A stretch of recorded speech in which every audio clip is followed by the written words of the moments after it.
الحمد لله رب العالمين والصلاة والسلام على رسوله النبي الكريم أما بعد فأعوذ بالله السميع العليم من الشيطان الرجيم من همزه ونفخه ونفثه بسم الله الرحمن الرحيم يا أيها الناس اعبدوا ربكم الذي خلقكم والذين من قبلكم لعلكم تتقون الذي جعل لكم الأرض فراشا والسماء بناء وأنزل من السماء ماء فأخرج به من الثمرات رزقا لكم فلا تجعلوا لله أندادا وأنتم تعلمون۔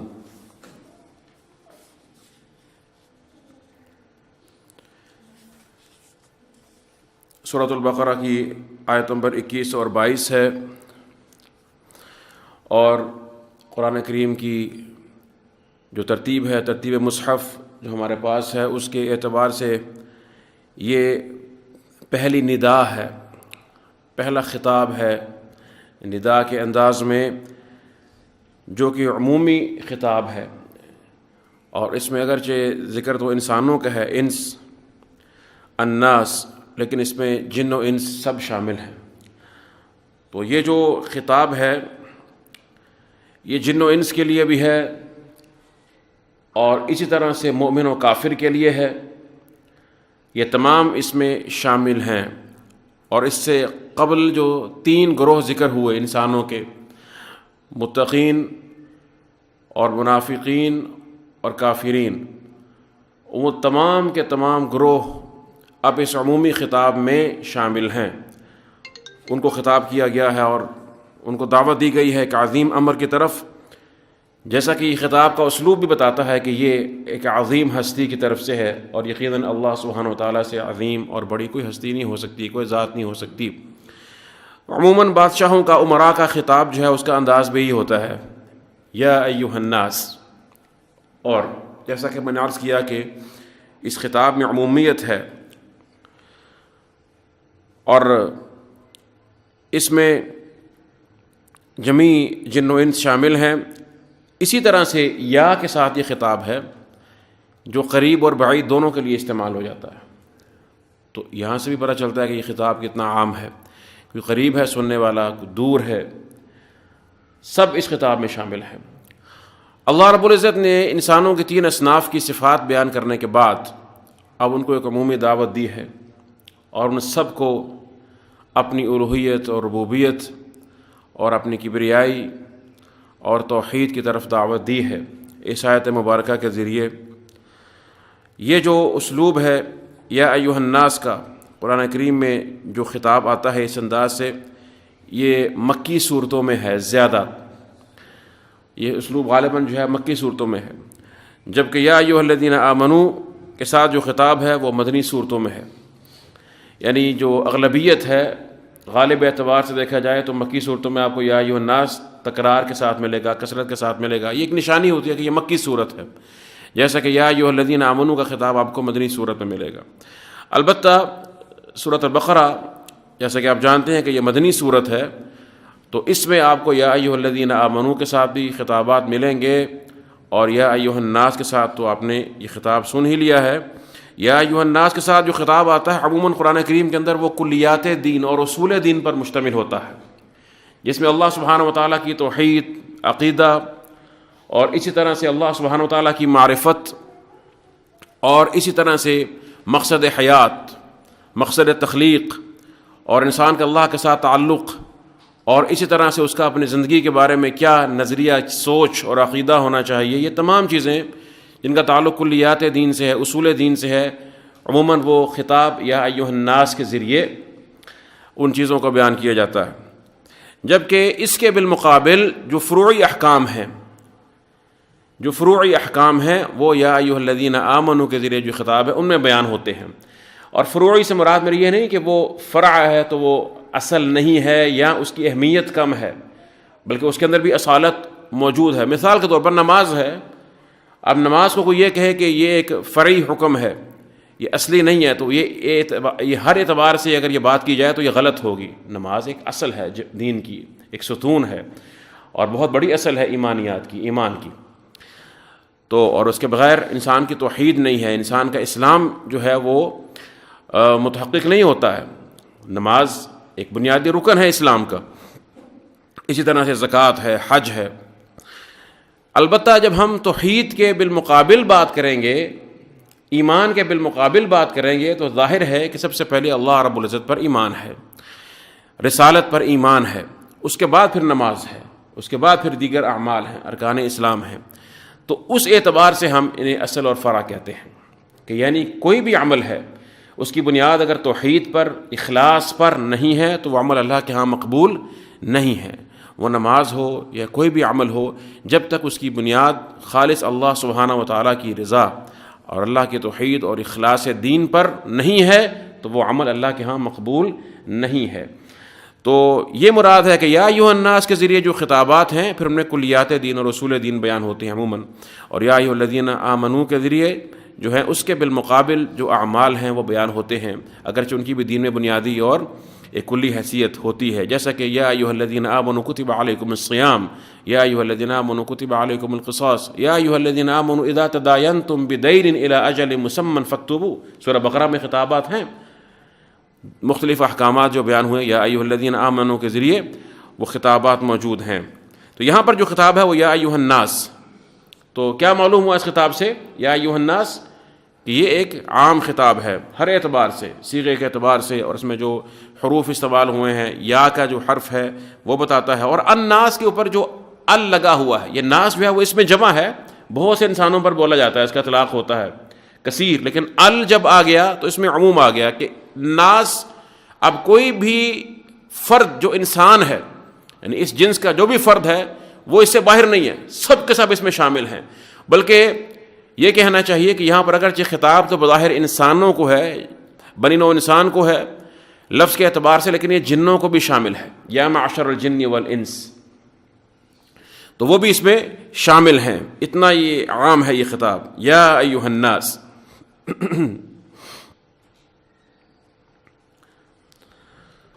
یا ایھا الناس اب خطاب ہے، اور اس کے بعد اس خطاب میں کیا بیان ہوا ہے، کس بات کا تقاضا ہے، کیا مطالبہ ہے. فرمایا اعبدوا ربکم، کہ تم سب عبادت کرو کس کی؟ اپنے رب کی. اعبدوا ربکم، اپنے رب کی. کون سا رب؟ الذی خلقکم، وہ کہ جس نے تمہیں پیدا کیا، جس نے تمہیں تخلیق کیا. والذین من قبلکم، اور ان کو بھی جو تم سے پہلے تھے، ان کو بھی جو تم سے پہلے ہیں، یعنی اس میں تم بھی اور تم سے ماقبل جتنی بھی مخلوقات ہیں وہ سب کے سب اللہ کے مخلوق ہیں، اور خصوصاً تمہارے آباء و اجداد. کیونکہ انسان جب غور کرتا ہے تو اس کو معلوم ہوتا ہے کہ دنیا میں میرا جو وجود ہے، ظاہر ہے کہ وہ پہلا وجود نہیں ہے انسانوں میں سے. اس سے قبل بہت سے ایسے انسان ہیں جن کا وجود ہوا، اور وہ وجود در وجود ایک سلسلہ چلتا رہا یہاں تک کہ میں ظاہر ہوا. اور اگر میری کوئی اصل نہ مانی جائے تو میرا اپنا وجود بھی ممکن نہیں تھا. تو ظاہر ہے کہ یہ اصل چلتی رہتی ہے، اور کہاں تک چلتی ہے؟ پہلے انسان تک، آدم علیہ السلام.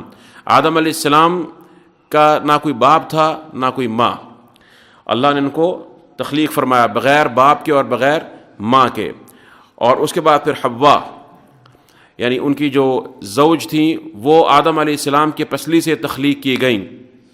تو اس اعتبار سے آپ ان کو باپ کہہ سکتے ہیں، آدم کو باپ بھی کہہ سکتے ہیں حوا کا. اور اس طرح سے پھر عیسیٰ علیہ السلام ہیں. عیسیٰ علیہ السلام ان کے والد نہیں ہیں، ان کے باپ نہیں ہے کوئی ان کا، لیکن ان کی والدہ ہیں. اس لیے وہ فرماتے ہیں قرآن کریم میں ان کا جو ذکر ہے وَسَلَامٌ آتا ہے کہ وَبَرًّا بِوَالِدَتِي وَبَرًّا بِوَالِدَتِي وَلَمْ يَجْعَلْنِي جَبَّارًا شَقِيًّا. جبکہ یحییٰ علیہ السلام تو ان کے بارے میں آتا ہے کہ وَبَرًّا بِوَالِدَيْهِ، وہاں پہ دونوں والدین کا ذکر ہے، جبکہ وہ صرف اپنی والدہ کا ذکر کرتے ہیں اس لیے کہ ان کے والد نہیں ہیں. تو بہرحال اللہ سبحانہ وتعالیٰ کی یہ قدرت ہے کہ اللہ سبحانہ وتعالیٰ بغیر کسی جو ہے وہ والدین کے تخلیق کر دے، صرف والد سے کر دے، صرف والدہ سے کر دے. اللہ ہر چیز پر قدرت رکھنے والے ہیں. اور پھر دونوں سے تخلیق کر دے جیسا کہ عام ہے اللہ کی سنت، تو وہ بھی اللہ اس پر بھی قادر ہے. ان اللہ علی کل شیء قدیر یا ایھا الناس انا خلقناکم من ذکر وانثی، اور فرمایا کہ یا ایھا الناس اتقوا ربکم الذی خلقکم من نفس واحدہ وخلق منها زوجها وبث منہما رجالا کثیرا ونساء، ایک فرد اللہ سبحانہ وتعالیٰ نے تخلیق فرمایا، پھر اس میں سے اس کی زوجہ کو پیدا کیا، پھر ان دونوں سے اللہ نے بہت سے انسان تخلیق فرمائے۔ یا ایھا الناس، اور یہ ناس جو ہے یہ لفظ، اس کا اشتقاق یہ کیسے ہے؟ تو کچھ علماء نے کہا کہ یہ استیناس سے ہے، یعنی انس حاصل کرنا، کیونکہ انسان جو ہے وہ ایک دوسرے سے، اپنے ہم جن سے انس حاصل کرتا ہے۔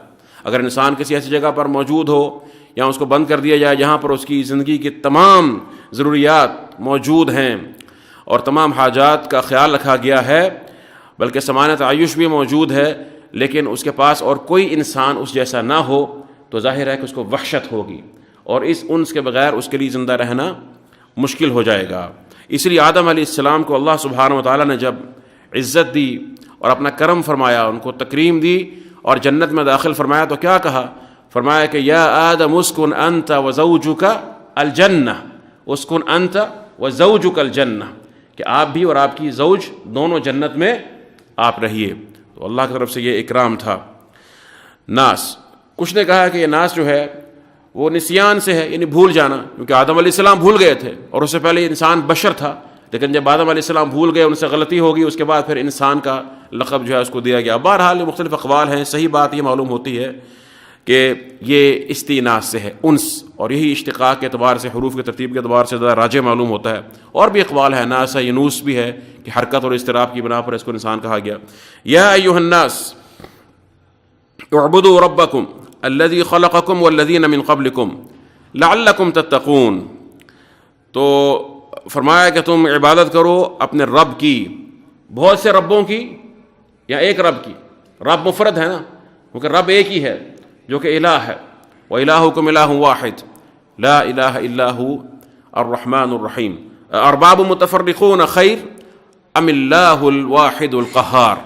یوسف علیہ السلام نے کہا تھا کہ کیا بہت سے رب بہتر ہیں یا ایک اللہ جو واحد و قہار ہے؟ ربکم، کون سا رب؟ الذی خلقکم، صفت کاشفہ ہے، یہ صفت ایسی نہیں کہ اگر یہ بیان نہ ہو تو اللہ کی پہچان نہیں ہو سکتی ہے، نہیں، اللہ سبحانہ وتعالیٰ کی پہچان رب ایک ہی ہے، وہ اللہ ہے۔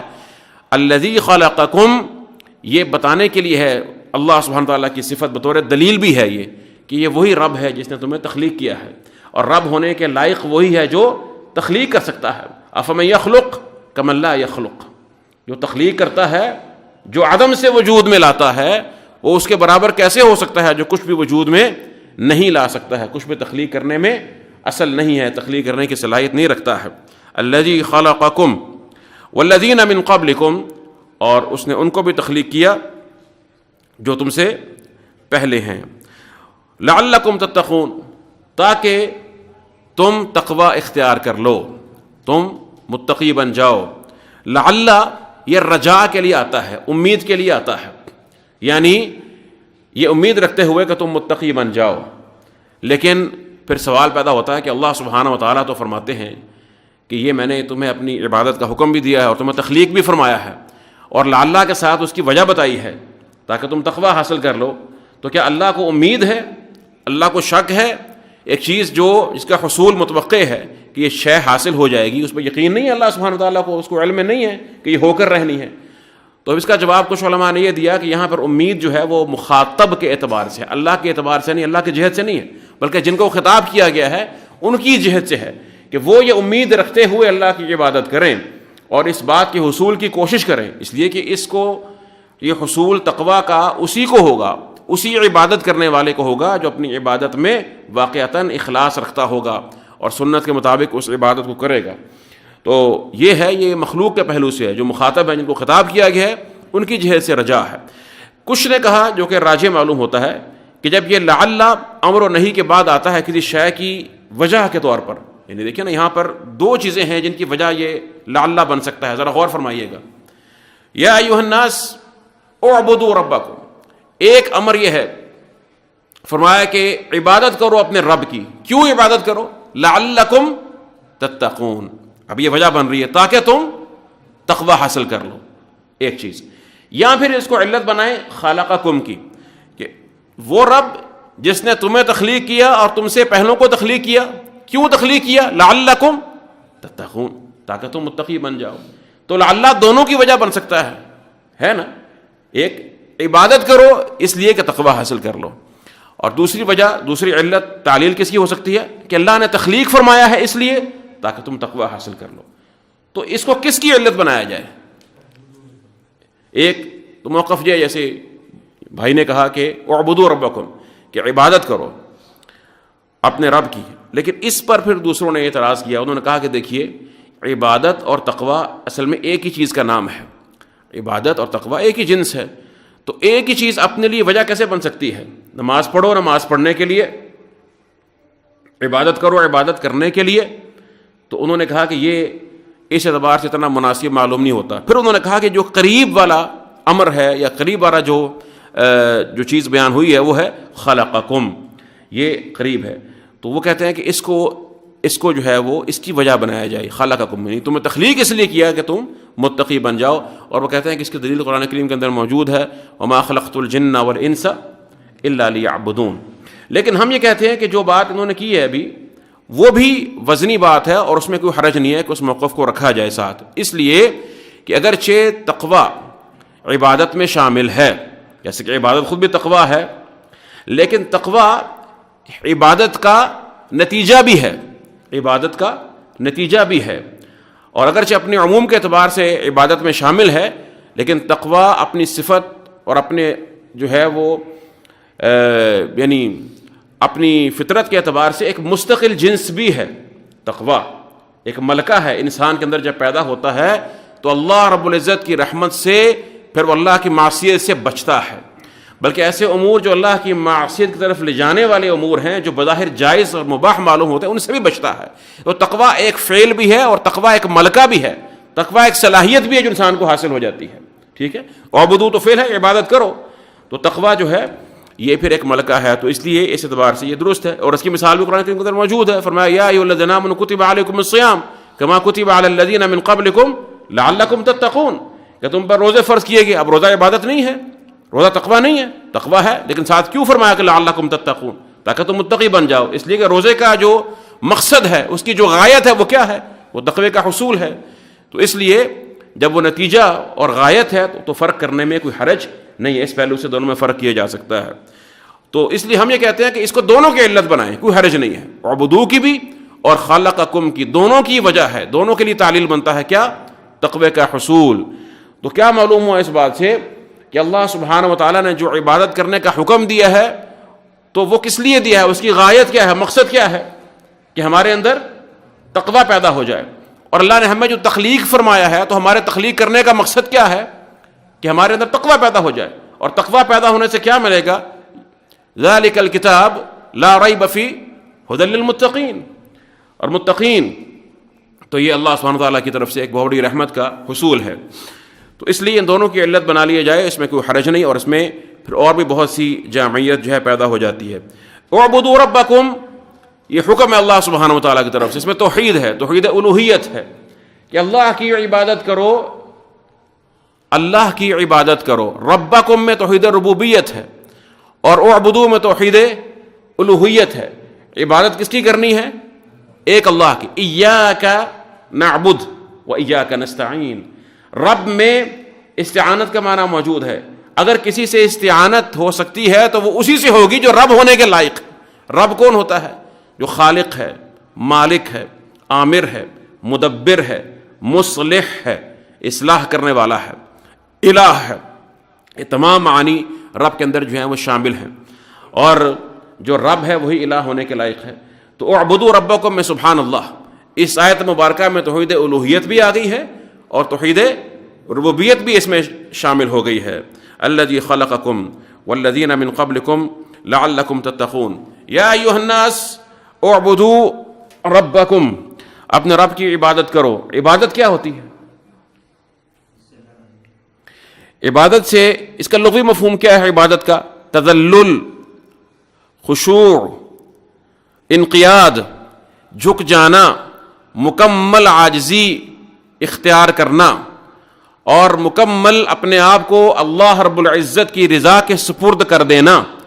عربی میں کہتے ہیں طریق معبد، وہ راستہ جس کو خوب پامال کیا جائے، چل چل کر لوگ اس پر اتنا چلیں کہ بے تحاشا پامال ہو، اس کو بولتے ہیں طریق معبد. تو اس طرح سے عبادت میں جو ہے وہ تذلل کا یہ معنی ہے، اس میں انقیاد کا معنی ہے. لیکن اللہ سبحانہ و تعالیٰ کی عبادت جو ہے وہ محبت کے بغیر نہیں ہوتی. صرف خوف کا پہلو اگر لیں گے، صرف تذلل کا مطلب لیں گے، تو پھر اس میں شرعی عبادت کا تصور نہیں آئے گا. اللہ سبحانہ و تعالیٰ ایک مسلمان کے لیے سب سے محبوب ترین ہستی ہوتے ہیں. تو عبادت میں محبت بھی ہے، تو یہ اللہ کے اوامر کے آگے جھکنا، اللہ کی اطاعت کرنا اور سر تسلیم خم کرنا ہے بے تحاشا محبت کے ساتھ، شدید ترین محبت کے ساتھ، ایسی محبت کہ جس کے اوپر کوئی اور محبت نہیں آ سکتی ہے. اس کا ذکر آگے انشاءاللہ اگلی آیت میں آ جائے گا. یا ایھا الناس اعبدوا ربکم، یہ تو عبادت کا ایک بنیادی مفہوم ہوا لفظ کی حقیقت کے اعتبار سے. اب یہ دیکھیے کہ عبادت کا جو شرعی مفہوم ہے اس کے بارے میں سب سے بہترین جو تعریف ہے وہ امام ابن تیمیہ رحمہ اللہ تعالیٰ نے فرمائی ہے اپنی کتاب العبودیہ کے اندر. کہتے ہیں العبادۃ اسم جامع لکل ما یحبہ اللہ ویرضاہ من الاقوال والافعال الظاہرۃ والباطنہ. سبحان اللہ. کہتے ہیں کہ عبادت ایک ایسا جامع اسم ہے جو ہر اس قول و فعل پر بولا جاتا ہے جو ظاہری ہو یا باطن ہو، جس سے اللہ محبت کرتے ہیں اور اللہ اسے راضی ہوتے ہیں. ہر وہ قول و فعل ظاہری ہو یا باطنی ہو جو اللہ کی رضا، اللہ کی محبت کے تابع ہے، جو اللہ کو خوش کر دینے والا ہے، وہ عبادت ہے. عبادت انسان کی جمعی زندگی پر محیط ہے. صرف نماز روزے کا نام عبادت نہیں ہے. حسن خلق جو ہے، خلق، اچھا اخلاق، یہ بھی عبادت ہے. خلق کے ساتھ احسان کرنا یہ بھی عبادت ہے. اور اسی طرح سے اپنی زندگی میں اللہ کو یاد رکھنا ہر امر کے اندر، یہ عبادت ہے. کوئی بھی چیز جو اللہ سبحانہ و تعالیٰ کی محبت میں کی جائے، اللہ کی رضا کے تابع ہو، وہ عبادت ہے. انسان کسب کرتا ہے، دنیا میں کماتا ہے، معیشت کے لیے محنت کرتا ہے، مقصود یہ ہے کہ اللہ مجھے رزق حلال عطا فرمائے اور میں اس کو اللہ کے راستے میں خرچ بھی کروں اور اسے اپنی جائز ضروریات پوری کروں، اپنے اہل و عیال پر خرچ کروں اور اپنے اس طرح سے جو ضرورت مند حاجت مند دوست اور بھائی ہیں ان پر خرچ کروں. یہ سب کا سب عبادت ہے. اس کا یہ سارا عمل عبادت بن جاتا ہے. تو یہ عبادت جو ہے، چونکہ یہ مقصود ہے نا، عبادت کیا ہے؟ منزل ہے. گول دیکھتے ہیں نا، اب جب دو ٹیمیں کھیل رہی ہوتی ہیں تو ایک گول وہاں تک پہنچنا مقصود ہوتا ہے. درمیان میں صرف گراؤنڈ کے اندر گھومنا مقصد نہیں ہوتا. مقصد کیا ہے کہ ہم نے وہاں پہنچنا ہے. ٹھیک ہے. العلۃ الغائیہ، یہ وہ علت ہے، عبادت مقصود ہے، منزل جہاں تک پہنچنا ہے. فرمایا وما خلقت الجن والانس الا لیعبدون، اسی کے لیے پیدا کیا گیا انسان کو. تو جب انسان کے ذہن میں مقصد یہ ہے کہ اللہ مجھ سے راضی ہو جائے تو کوئی کام بھی جب وہ کرتا ہے اللہ کی رضا کے تابع ہو کر اور سنت کے مطابق وہ عبادت بن جاتا ہے، وہ عبادت بن جائے گا. اگر وہ مباح ہے، جیسے کہ اللہ کے رسول نے فرمایا کہ تمہارا اپنی بیوی کے ساتھ حلال جو تعلق ہے وہ قائم کرنا، جنسی تعلق قائم کرنا، فرمایا یہ بھی عبادت ہے، اس میں اجر ہے تمہارے لیے، تمہاری شرمگاہ میں تمہارے لیے اجر ہے. تو صحابہ نے پوچھا کہ یا رسول اللہ یہ کیسے ہوتا ہے؟ فرمایا اگر تم یہی چیز حرام ذریعے سے حاصل کرو تو کیا اس میں گناہ نہیں ہے؟ کہا جی ہاں بالکل. تو فرمایا کہ یہ تم نے حرام سے بچنے کے لیے راستہ حلال اختیار کیا اور اللہ کی رضا کے لیے کہ اللہ اس سے راضی ہوتا ہے، اس سے ناراض ہوتا ہے، عبادت ہے. تو یہ سوچ مسلمان کی زندگی میں، اس لیے چونکہ دین ایک مکمل ضابطہ حیات ہے اور زندگی کے جمیع شعبوں پر محیط ہے، تو انسان کی یہ سوچ جو ہے اس کو پھر عابد بنا دیتی ہے. ہر وقت استحضار اللہ سبحانہ وتعالیٰ کی عظمت کا، اس کی محبت کا. اعبدوا ربکم الذی خلقکم والذین من قبلکم لعلکم تتقون. پھر یہ ذہن میں رکھیے گا کہ افضل ترین عبادت کون سی ہے؟ عبادت کے دو پہلو ہیں، علم اور عمل. علم اور عمل. افضل ترین عبادت وہ علم ہے. علم ہے. اللہ کے رسول نے فرمایا کہ فضل العالم علی العابد کفضلی علی ادناکم، کہ عالم کی فضیلت عابد پر ایسی، یہاں پہ عابد بولا گیا عالم کے مقابلے میں، یعنی وہ شخص جو علم اتنا نہیں رکھتا لیکن عبادت گزار ہے. فرمایا وہ فضیلت عالم کی عابد پر ایسی ہے جیسے میری فضیلت ان میں سے ادنا ترین پر. اور کہیں فرمایا کہ کفضل القمر لیلۃ البدر علی سائر الکواکب، جیسے 14ویں رات کے چاند کی فضیلت تمام ستاروں پر ہوتی ہے نا، فرمایا اس طرح سے عالم کی فضیلت جو ہے وہ عابد پر ہوتی ہے. سبحان اللہ. افضل ترین چیز. اور اگر آپ نے اس کو مزید سمجھنا ہے تو آپ اس آیت کا مقارنہ کیجئے ذرا پہلی وحی کے ساتھ. پہلی وحی کون سی ہے؟ اقرأ بسم ربک الذی خلق خلق الانسان من علق، وہی دیکھیں نا، اعبدوا ربکم الذی خلقکم خلق الانسان من علق اقرأ وربک الاکرم الذی علم بالقلم. اور فرمایا کہ اور یہ اللہ کی رحمت ہے، یہ اللہ سبحانہ وتعالیٰ کی رحمت کا مظہر ہے کہ انسان کو اللہ نے علم دیا ہے، جو اس کی تخلیق کا اہم ترین مقصد ہے اور عبادت کی اعلیٰ ترین جنس ہے علم. الرحمن علم القرآن خلق الانسان علمہ البیان. تو انسان کی تخلیق سے قبل اللہ نے قرآن کریم کے علم کا ذکر فرمایا ہے. تو اس لیے یہ ہمارے ذہن میں بات رہنی چاہیے کہ یہ عظیم ترین جو ہے وہ عبادت ہے، علم کا حصول. اور اسی طرح سے پھر جیسا کہ میں نے عرض کیا، یہ بات آپ کی جو ہے وہ توجہ چاہتی ہے، عبادت صرف چند امور کا نام نہیں ہے. یہ ایک بڑی افسوس کی بات ہے کہ الا ماشاء اللہ ہمارے معاشرے میں عبادت کو چند امور تک محدود سمجھ لیا گیا ہے، جو مسجد تک محدود ہیں. میں نے عرض کیا کہ عبادت اس سوچ کا نام ہے، ہر وقت انسان کے ذہن میں یہ سوچ، اس کا حضور رہے کہ میرا ایک رب ہے جو مجھے دیکھتا ہے، وہ جانتا ہے میرے بارے میں، اور اس کو میرے بارے میں علم ہے، اور مجھے اس کے سامنے کھڑا ہونا ہے، حساب دینا ہے اپنے عمل کا. اس سوچ کے ساتھ وہ جو کچھ بھی کرتا ہے، اس کے حضور کے ساتھ اور اس احساس کے ساتھ، وہ اس کا عبادت بن جاتا ہے، وہ تقویٰ میں تبدیل ہو جاتا ہے. ٹھیک ہے، تو عبادت وہ ہے کہ انسان جمیع پہلوؤں کو اختیار کرے. دیکھیے نا، اللہ سبحانہ وتعالیٰ کا علم ایک علم باللہ ہے، اللہ کا علم، توحید، اسماء و صفات، اللہ کی معرفت. ایک علم بامر اللہ ہے، فقہ کو جاننا، نماز کے احکام، نماز، روزہ، جنائز اور طلاق، نکاح، اس طرح سے خرید و فروخت، تجارت، جمیع سیاست، جہاد، جمیع معاملات اسلام کو یہ شعبے ہیں، ان کو جاننا، یہ فقہ ہے. پھر اللہ کے وعدوں کو جاننا، اللہ کی وعید کو جاننا، یہ تمام چیزیں، ان کا علم جو ہے آپ کے سامنے بہت سے علم کے دروازے اور ابواب ہیں، ان کا حصول کرنا اور ان سب میں محنت اور جستجو کرنا، یہ پھر آپ کو صحیح معنوں میں عابد بناتا ہے جو اللہ کو مطلوب ہے، اور آپ اللہ کی جنات کے مستحق ہوتے ہیں. حدیث میں آتا ہے کہ اللہ کے رسول نے فرمایا کہ فمن کان، جنت کے بارے میں آپ فرما رہے تھے کہ اہل جنت کی اقسام ہیں جو جنت میں داخل ہونے والے ہیں. فرمایا کہ فمن کان من اہل الصلاۃ دعی من باب الصلاۃ، ومن کان من اہل الجہاد دعی من باب الجہاد، ومن کان من اہل الصیام دعی من باب الریان، وہکذا. فرمایا کہ جو نماز والا ہوگا، یعنی کہ جو اہل صلاۃ میں سے ہوگا، جس کی نماز دنیا میں مثالی رہی، نماز نفلی بھی اور فرضی بھی، نماز میں اس کا ایک خاص کیفیت رہی، خشوع رہا، اس کی نماز کمال کی تھی، تو اللہ کی رحمت سے اس کو جنت کے اس دروازے میں سے آواز دی جائے گی، پکارا جائے گا جو نماز والوں کا دروازہ ہے. اور جس کے صیام کامل ہوں گے، اس کو صیام والے دروازے میں سے جو ہے وہ آواز دی جائے گی، اور اس طرح سے جہاد والے کو جہاد کے دروازے میں سے. تو وہاں پر ایک آپ کے امتیوں میں سے ایک عظیم ترین ہستی موجود تھی، ابوبکر صدیق رضی اللہ تعالیٰ عنہ. کہنے لگے کہ حل یدعی احد من تلک الابواب کلھا یا رسول اللہ صلی اللہ علیہ وسلم، کیا کوئی ایسا بھی ہوگا جس کو ان تمام دروازوں میں سے آواز آتی ہوگی؟ کون سے دروازے؟ عبادت کے جمیع دروازے. فرمایا قال نعم، فرمایا کہ ہاں ابوبکر ایسا بھی ہوگا، وارجو ان تکون منہم، اور میں سمجھتا ہوں کہ تم ان میں سے ہو. تمام دروازوں میں سے ابوبکر صدیق نے ہر ایک میں کمال حاصل کیا، جستجو تھی، اس کی کوشش تھی. اور انسان کوئی بھی اپنی محنت سے، جستجو سے صرف یہ مقام حاصل نہیں کر سکتا اللہ کی رحمت کے بغیر. لیکن انسان کو اپنے آپ کو ہلکا نہیں سمجھنا چاہیے، پست ہمت نہیں ہونا چاہیے، علو الہمہ ہونا چاہیے. انسان سوچے کہ میں کیا کر لوں گا، بڑے بڑے صحابہ تھے وہ تو، یہ تو کئی لوگوں سے بات ہوتی ہے کہ دیکھیں جی وہ تو صحابہ تھے نا جی. ہم کہتے ہیں کہ اللہ نے آپ کو اپنی طاقت کے مطابق ہی مکلف کیا ہے، آپ کوشش کریں، آپ کو مقام اللہ نے دینا ہے، آپ نے کون سا اپنی کوشش سے پہنچ جانا ہے. اور صحابہ کرام نے کون سا اپنی کوشش سے صرف مقام حاصل کر لیا تھا اللہ کی رحمت کے بغیر؟ ایسا تو نہیں ہے. تو اللہ سبحانہ تعالیٰ ہماری کمزوریوں کو اور ہمارے حالات کو اور ہماری مشکلات کو جانتے ہیں، فتن کو جانتے ہیں. تو جو فتنوں میں محنت کرتا ہے، اللہ کی طرف بڑھتا ہے، اللہ تعالیٰ اس کی سختیوں کو دیکھتے ہوئے اپنے رحمت کے دروازے کھولتے ہیں اور اس کو عنایت فرماتے ہیں. اللہ کے لیے ایسا کوئی مشکل نہیں ہے.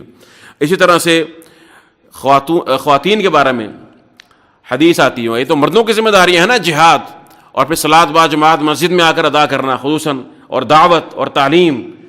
یہ ایسے معاملات ہیں کہ اگر مرد ان میں سے کسی میں اگر کوتاہی کریں گے تو ظاہر ہے کہ ان کے ایمان میں اس اعتبار سے نقص ہوگا، ان کے درجات میں نقص پیدا ہوگا. لیکن خواتین کے لیے اس کے مقابلے میں چند امور ہیں، اگر وہ ان کی پابندی کر لیں تو اللہ کی رحمت سے ان کو جنت کے تمام دروازوں میں سے آواز آ سکتی ہے۔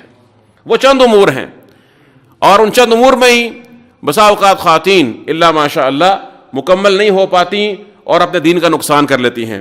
اللہ کے رسول نے فرمایا کہ اذا صلت المرأة خمسہا، جب عورت اپنی 5 وقت کی نماز پڑھ لے، وصامت شہرہا، اور رمضان کے روزے رکھ لے، وحفظت فرجہا، اپنی شرمگاہ کی حفاظت کر لے، واطاعت زوجہا، اور اپنے خاوند کی اطاعت کر لے۔ کتنے معاملے ہو گئے؟ 4 معاملے ہو گئے۔ فرمایا جو یہ 4 معاملے کر لے، قیل لہا، اس سے کہا جائے گا ادخل الجنت من ای ابواب الجنت شئت، تو جنت کے جس دروازے میں سے چاہتی ہے داخل ہو جا۔ سبحان اللہ نے کیسی نرمی فرمائی ہے۔ دیکھو نا، وہ کہتے ہیں دیکھو یہ مردوں کو یہ ہو گیا، مردوں کو ہم کہتے ہیں برابری کرنی ہے تو پھر ہر معاملے میں برابری کرو۔ اللہ اور اللہ کے رسول نے تو ہمارے ساتھ ہمیں نظر آتا ہے کہ تھوڑی سختی کر دی ہے، ان کے ساتھ نرمی کر دی، مطلب ظاہری لفظ کے کہنے کے اعتبار سے، ورنہ تو عدل ہی عدل ہے کہ مردوں کے لیے تو جو ہے وہ امتحان کڑا ہے، ان کی صلاحیتیں مختلف ہیں، ان کو طاقت دی ہے، تو کہتے ہیں نا کہ رسپانسبلٹی اور اتھارٹی دونوں ساتھ ساتھ چلتے ہیں۔ اگر ان کو اللہ نے اتھارٹی دی ہے تو رسپانسبلٹی بھی بڑی دے دی ہے۔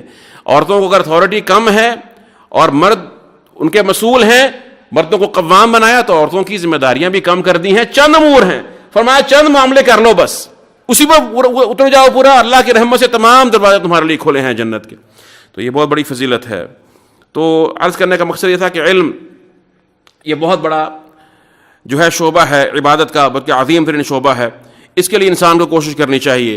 امام بخاری نے باب باندھا ہے، صحیح بخاری میں، باب العلم قبل القول والعمل، کہ علم جو ہے وہ قول و عمل سے پہلے، ہر چیز سے پہلے علم ہے۔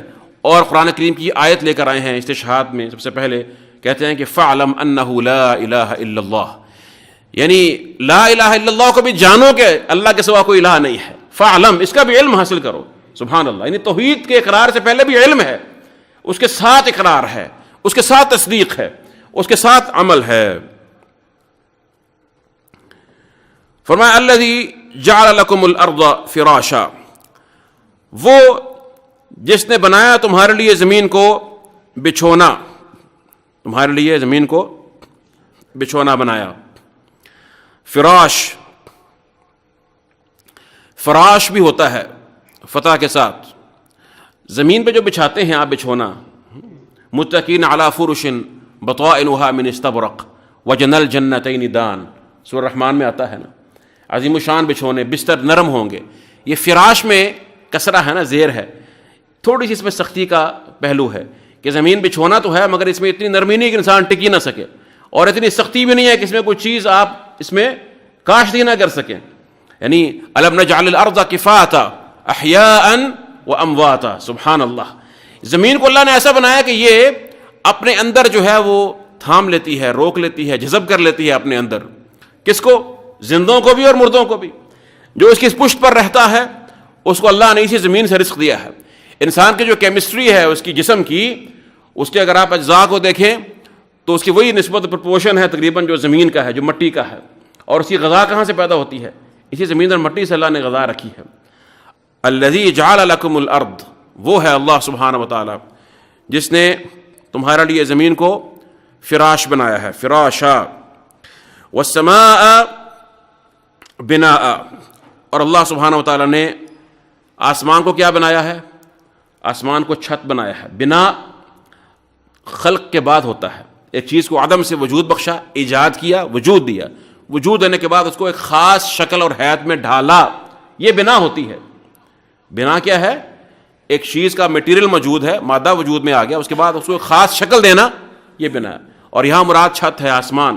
والسماء بناء، اور فرمایا کہ وانزل من السماء ماء، اور پھر اس نے اتارا آسمان سے۔ یہاں آسمان سے کیا مراد ہے؟ میں نے عرض کیا تھا کہ 3 معنی میں آتا ہے آسمان، یہ آسمان جو ہمارے اوپر ہے، اور اس طرح سے علوف، بادل اور بارش کو بھی سما۔ یہاں مراد بلندی ہے کہ اوپر سے اس نے بارش کو اتارا، پانی کو اتارا۔ فاخرج به، پھر نکالا اس کے ساتھ، اس پانی کے ساتھ، من الثمرات رزقا لکم، بہت سی قسموں کے پھلوں کو تمہارے لیے بطور رزق اللہ نے نکالا اس پانی کی برکت سے۔ یہ جو زمین ہے اللہ نے اس میں 3 صفات رکھی ہیں۔ اخرج منها ماءها ومرعاها والجبال ارساها متاعا لكم ولانعامكم. یہ تین چیزیں ہیں. جعل لكم الارض فراشا، فرمایا کہ اخرج منها ماءها، پانی ہے زمین کے اندر، اور مرعاها، اس میں کھیتی ہے اور جانوروں کے لیے چراگاہیں ہیں، اور والجبال ارساها، اور پھر اس طرح سے پہاڑوں کو اس پر جو ہے وہ اللہ نے گاڑ دیا ہے میخوں کی مانند. اگر یہ پہاڑ نہ ہو تو زمین جو ہے وہ یہ ڈولتی رہے اور اسی طرح سے لے کر کہیں نہ کہیں جو ہے وہ سمندر میں جا گرے تو انسان کی زندگی مشکل ہو جائے، ممکن نہ ہو، اس کا استقرار ممکن نہ ہو. الذی جعل لکم الارض فراشا والسماء بناء وانزل من السماء ماء فاخرج به من الثمرات رزقا لکم. یہاں پہ دیکھیے تھوڑا سا وقفہ کیجیے اور چند چیزیں اپنے ذہن میں رہیے کہ یہ اگر آپ کے ذہن میں آ جائیں گی انشاءاللہ تو یہ آیت کو سمجھنا بہت آسان ہو جائے گا اور مزید اس میں حکمت اور بصیرت انشاءاللہ پیدا ہوگی. دیکھیے یہاں پر جو ہے وہ 5 چیزیں ہیں. یہ اللہ سبحانہ وتعالیٰ نے یہ 5 جو چیزیں ہیں، 5 اشیاء ہیں، ترتیب کے ساتھ مختلف مقامات پر قرآن کریم میں بیان فرمائی ہے. سب سے پہلے ایجاد ہے، نوٹ کر لیجئے. سب سے پہلے ایجاد کیا ہے؟ عدم سے شے کو وجود میں لانا. وہ کیا ہے کہ یا ایھا الناس اعبدوا ربکم الذی خلقکم، یہ ایجاد ہے، وجود بخشنا. اس کے بعد پھر اعداد ہے. اعداد کیا ہوتا ہے؟ تیاری، ایک ماحول دینا کہ وہ چیز جو تخلیق کی گئی ہے اس کے لیے ماحول، کہ مناسب حالات ہوں کہ جہاں اس نے رہنا ہے، قرار پکڑنا ہے. وہ کہاں پر ہے؟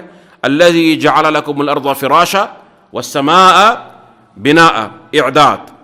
اس کے بعد پھر امداد ہے. امداد کیا ہے؟ اس چیز کو اپنا وجود قائم رکھنے کے لیے رزق دینا، ضروریات زندگی، حیات مہیا فرمانا. جیسے کہ یہاں پر آیا کہ وَأَنزَلَ مِنَ السَّمَاءِ مَاءً فَأَخْرَجَ بِهِ مِنَ الثَّمَرَاتِ رِزْقًا لَكُمْ، یہ اعداد ہے. اس کے بعد پھر ارشاد ہے. ارشاد کیا ہے؟ اس کے لیے ہدایت کا اتارنا. اس کو ایسا نہیں کہ اس کو پیدا کرنے کے بعد چھوڑ دیا بس کھاؤ پیو اور جانوروں کی مانند جو ہے بس پھرتے رہو، منہ مارتے رہو اور حرام حلال کرتے رہو، کچھ سوچنا نہیں ہے، کوئی مقصد نہیں ہے زندگی کا، مقصد حیات نہیں. اَيَحْسَبُ الْإِنسَانُ أَن يُتْرَكَ سُدًى أَلَمْ يَكُن نُطْفَةً مِّن مَّنِيٍّ يُمْنَىٰ ثُمَّ كَانَ عَلَقَةً فَخَلَقَ فَسَوَّىٰ فَجَعَلَ مِنْهُ الزَّوْجَيْنِ الذَّكَرَ وَالْأُنثَىٰ. دیکھیے کہ یہ انسان، اللہ سبحانہ و تعالیٰ نے اس کے بارے میں فرمایا کہ هَلْ أَتَىٰ عَلَى الْإِنسَانِ حِينٌ مِّنَ الدَّهْرِ لَمْ يَكُن شَيْئًا مَّذْكُورًا. انسان پہ کیا ایسا وقت نہیں گزرا کہ کوئی قابل ذکر چیز نہیں تھا، کوئی قابل ذکر چیز.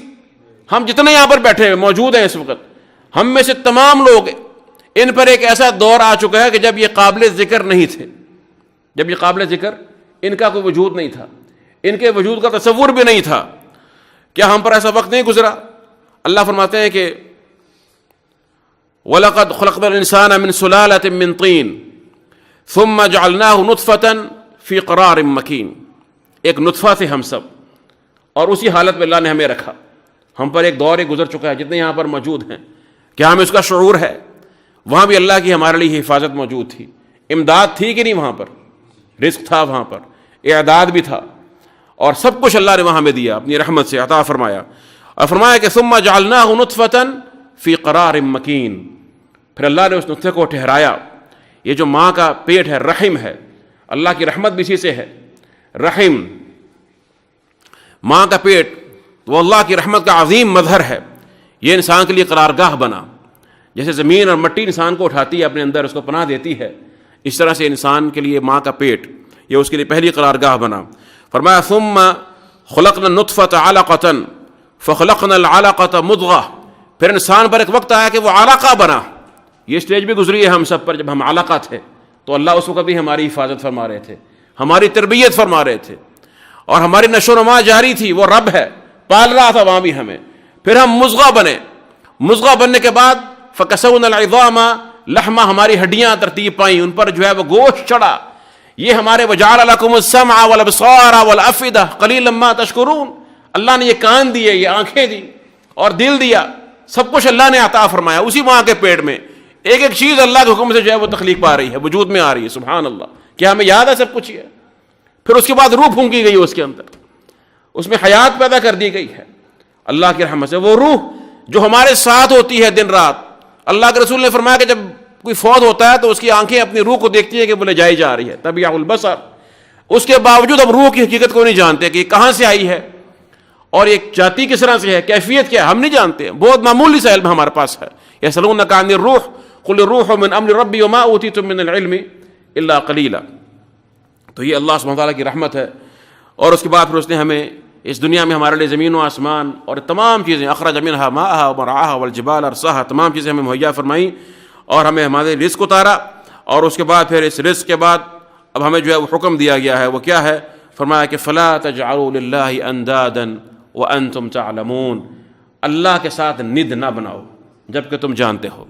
پس نہ ٹھہراؤ اللہ کے ساتھ تم شریک جبکہ تم جانتے ہو. ہاں اگر نہیں جانتے, علم نہیں ہے, کسی انسان تک شریعت نہیں پہنچی, ایک شخص جو ہے وہ کسی کافر گھرانے میں پیدا ہوا, تو اللہ تعالیٰ اس سے حساب اسی اعتبار سے لیں گے. لیکن جہاں علم کے ذرائع میسر ہیں اور شریعت پہنچ گئی ہے, علم حاصل ہو گیا, وہاں پر پھر کوئی حجت نہیں بن سکتی ہے اپنے جہل کی, عمل نہ کرنے کی. فرمایا کہ فلا تجعلوا للہ اندادا وانتم تعلمون, پس اللہ کے ساتھ مت ٹھہراؤ کسی قسم کے شریک, کوئی بھی شریک جبکہ تم جانتے ہو. ند کیا ہوتا ہے؟ ند کہتے ہیں مثل کو, یہ شاید اس کی مثل ہے, کہتے ہیں نا یہ اس کی مثل. لیکن مثل اور ند میں ایک فرق ہے. ند وہ مثل ہوتی ہے جو مقابلے میں آ جاتی ہے. ند ایک شاید کی وہ مثل ہے جو اس کے مقابلے میں ضد میں بولی جاتی ہے. کہتے ہیں ند البعیر, اونٹ کا بد کر بھاگ جانا. جب اسے قابو کرنا ہے مالک نے تو وہ اس کے قابو میں نہیں رہتا ہے, وہ اپنی سرکشی کرتا ہے. تو وہاں سے یہ ند ہے. تو فرمایا کہ اللہ کے ساتھ ند نہیں بناؤ, اللہ کے مقابلے میں شریک نہیں ٹھہراؤ. کون ہے جو اللہ جیسا حقدار ہے؟ کون ہے جو اللہ کا استحقاق رکھتا ہے مالک ہونے کا, الہ ہونے کا, جس کی یہ تمام نعمتیں ہیں, جو تمہیں تخلیق کرنے والا ہے؟ اب یہ ارشاد ہے, فرمایا کہ فلا تجعلوا للہ اندادا وانتم تعلمون. ایک شخص نے سوال کیا کہ یا رسول اللہ صلی اللہ علیہ وسلم, کہتا ہے ای ذنب اکبر عند اللہ, کہ اللہ کے ہاں سب سے بڑا گناہ کون سا ہے؟ فرمایا ان تدعو للہ ندا وهو خلقک. فرمایا کہ سب سے بڑا گناہ یہ ہے کہ تو اللہ کے ساتھ شریک بنائے, اللہ کے ساتھ شریک بنا کر ان کو پکارے جبکہ اللہ نے تجھے تخلیق کیا ہے. خالق وہ ہے ماں کے پیٹ میں 3 اندھیروں میں پیدا کرنے والا, رزق کا انتظام کرنے والا, اور زمین میں سے سب کچھ تمہارے لیے نکالنے والا. وآیۃ لہم الارض المیتہ احییناہا واخرجنا منہا حبا فمنہ یأکلون وجعلنا فیہا جنات من نخیل واعناب وفجرنا فیہا من العیون لیأکلوا من ثمرہ وما عملته ایدیہم افلا یشکرون. سبحان الذی خلق الازواج کلہا مما تنبت الارض ومن انفسہم ومما لا يعلمون. وآیۃ لہم اللیل نسلخ منہ النہار فاذا ہم مظلمون والشمس تجری لمستقر لها ذلك تقدیر العزیز العلیم والقمر قدرناه منازل حتى عاد كالعرجون القدیم لا الشمس ينبغي لها ان تدرك القمر ولا الليل سابق النهار وكل في فلك يسبحون. سبحان اللہ. زمین سے اللہ نے پھل اتار دی ہیں, آسمان سے بارش اترتی ہے, یہ مردہ زمین زندہ ہو جاتی ہے, سرسبز ہو جاتی ہے, شاداب ہو جاتی ہے, اور انسان کے لیے جانور پیدا کیے ہیں, اونٹ ہے, اور اس طرح سے پھر جو ہے وہ گائے بھینسیں ہیں, مویشی ہیں, اور پھر اس طرح سے چھوٹے جانور ہیں. یہ تمام ان کی مختلف صفات ہیں. اللہ نے دودھ رکھا ہے ان کے لیے, ان کے اندر ہمارے لیے غذا رکھی ہے, ہر طرح کی نعمتیں ہیں. یہاں تک کہ شہد کی مکھیوں کو کہہ دیا ہے وَأَوْحَىٰ رَبُّكَ إِلَى النَّحْلِ أَنِ اتَّخِذِي مِنَ الْجِبَالِ بُيُوتًا وَمِنَ الشَّجَرِ وَمِمَّا يَعْرِشُونَ ثُمَّ كُلِي مِن كُلِّ ثَمَرَاتٍ. سبحان اللہ. کہ وہ پہاڑوں کی چوٹیاں, بلندیاں, یا وہ مقامات جہاں پر عام طور پر انسان نہیں جا سکتا ہے, اور وہ پھل اور پھول کہ جو انسان کی رسائی میں نہیں ہوتے, اللہ نے شہد کی مکھی سے کہا ہے کہ جا ان کا رس چوس چوس کر انسان کے لیے اکٹھا کر دے, ایک مقام پر اس کو شہد مہیا کر دے کہ وہاں سے شہد اس کی غذا کے لیے اتار دیا ہے. اور گائے کا دودھ کیسا ہے؟ فرمایا من بین فرث ودم لبنا خالصا سائغا للشاربین, گوبر اور خون کے درمیان میں سے خالص دودھ نکال دیا ہے. اللہ کی رحمتیں ہیں. کون کون سی نعمت؟ فبأي آلاء ربكما تكذبان. بہت بڑی نعمتیں ہیں. یہ رب ہے جو تخلیق کرنے والا ہے, جو اپنی نعمتوں کو, رزق کو عطا فرمانے والا ہے. فرمایا فلا تجعلوا للہ اندادا وانتم تعلمون. اور ند بنانا اللہ کے مقابلے میں سب سے جو بنیادی چیز ہے جو انسان کو اس طرف لے کر جاتی ہے, یاد رکھیے وہ محبت کا جذبہ ہے. محبت مخلوق سے ہونی چاہیے, ہر مخلوق سے اس اعتبار سے ہونی چاہیے جو اللہ نے بیان فرما دیا ہے. اگر آپ کسی بھی مخلوق سے اس کی اعتبار جو اللہ نے شریعت میں بیان فرمایا ہے اس میزان سے بڑھ کر محبت کریں گے, یہ شرک تک لے جائے گی. فرمایا ومن الناس من یتخذ من دون اللہ اندادا، کچھ لوگ ایسے ہوتے ہیں کہ جو اللہ کے ساتھ انداد بنا لیتے ہیں، ند بنا لیتے ہیں، شریک. کیا کرتے ہیں پھر؟ یحبونہم کحب اللہ، وہ ان سے ایسی محبت کرتے ہیں جیسی کہ اللہ سے محبت ہونی چاہیے. تو جو بھی شخصیت، کوئی بھی انسان ہو، پتھر ہو، کوئی شجر ہو، حجر ہو، کوئی بھی چیز ہو، جاندار ہو، حیوان ہو، غیر جاندار ہو، جس کی محبت میں انسان غلو کر جائے، انسان کو وہ شرک تک لے جاتا ہے.